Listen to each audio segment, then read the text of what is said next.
Hi, Dad. I'm making this intro on Tuesday, October 7th, I guess it is. I'm making this intro for a video that I shot yesterday and the day before. I was working on my garlic bed,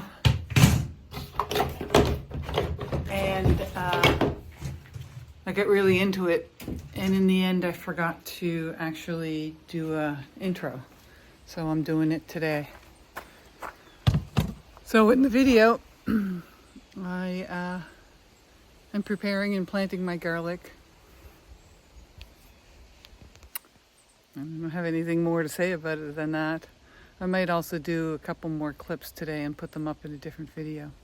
Anyway, here's my garlic video for the fall of 2025. 2025 was not a great year for garlic, that I overwintered from last fall. But this winter and this spring, the following spring, I'll make sure that I water it well. So it should turn out okay. All right, talk to you later. Bye-bye. Yesterday, as I put seaweed under the soil in all these beds, I made a lot of chatter about putting the garlic in next month. But I decided I'm just going to do it today. All the websites I looked at said that for the warm climates in Canada, you put your garlic in between October and November. And for colder climates, you put it in September. I don't know, I've put my garlic in later and it's been fine, but what the heck? I'm here today, not going anywhere, so I might as well put it in. So I've got two kinds. I've got the, I don't know if I'm pronouncing it correctly, Rombicoli, or whatever it's pronounced like. And the cloves themselves are huge. The heads have, they usually have like 4 to 6, but the cloves are huge. I've got 18 cloves of that. So I've got some markers in here. I'm going to do 3 lines of 6 on this end of the bed. And then I've got my regular type garlic. I can't even remember what this is called. It's probably like porcelain or music or whatever kind it is. All together in here, I've got 100 cloves that I'm going to put through the rest of the bed. So I've got some string to make straight lines. Shouldn't be difficult because here it's just going to be 6 across. I think probably I'll just eyeball them and stick them in. All right, so let's see how that goes.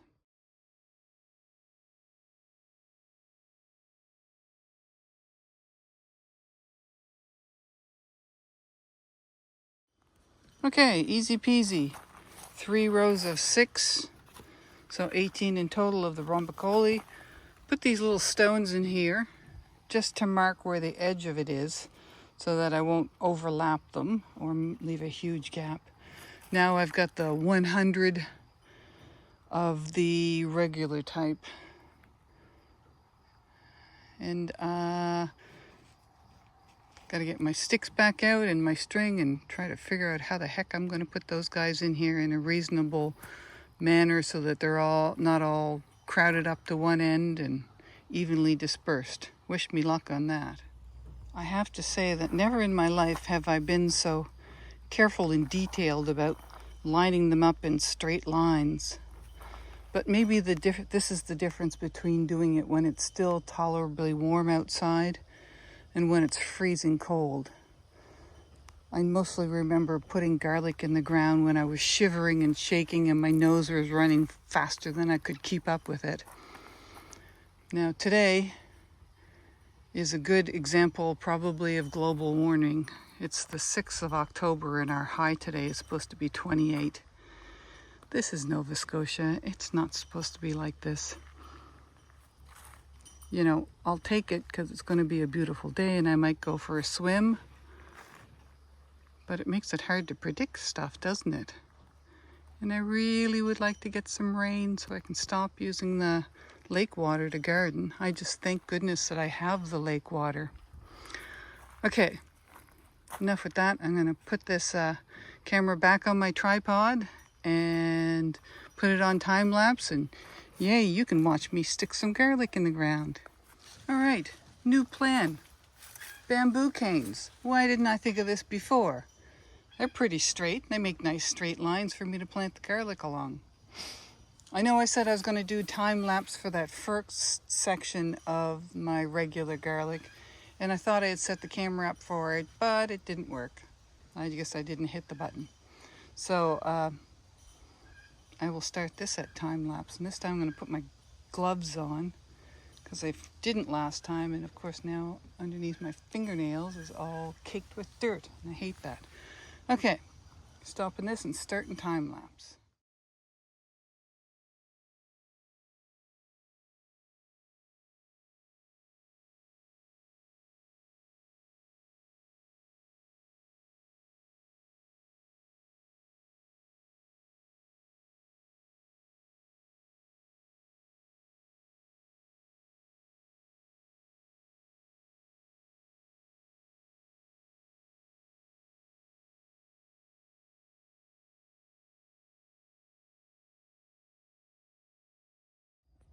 And there we have it, the garlic planted more or less in rows. That didn't go quite as easily as I planned, but well, what does? I did find that it was helpful laying down the sticks, and then partway through it, I noticed that when I finished a row, if I just moved the next stick on top of where I just planted, then I knew that my next row had to go between that stick that just got moved and the next stick, which made it a little bit easier. I wonder if maybe next time, if I use something to anchor the sticks down, like the garden anchors that I have. That's something to try to remember for next fall.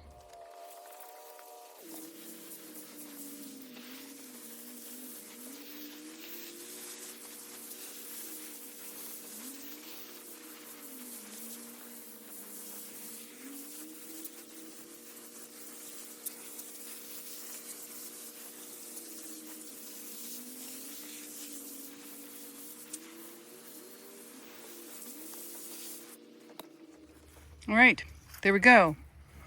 The garlic is done. The only other thing is I'm going to put a layer of leaves on here to help retain the moisture, because if the fall continues the way that the summer has gone, we'll probably get very little rain. I'll have to continue to water it. Hopefully once we take our water system out from the lake for freezing temperatures, hopefully we will get some rain and or snow. We had very little snow cover last year, so it dried quite a bit. What else am I doing today? I think I'm going to cut down those bloody asparagus ferns. They're hard to move around. I did put a bunch of compost in there, and then I mulched it up with wood chips.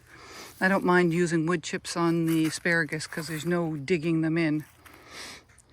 I'll water that again really well. Actually, maybe not today because I did yesterday. But I want to cut out the ferns. I think it's time because some of them are getting quite yellow. And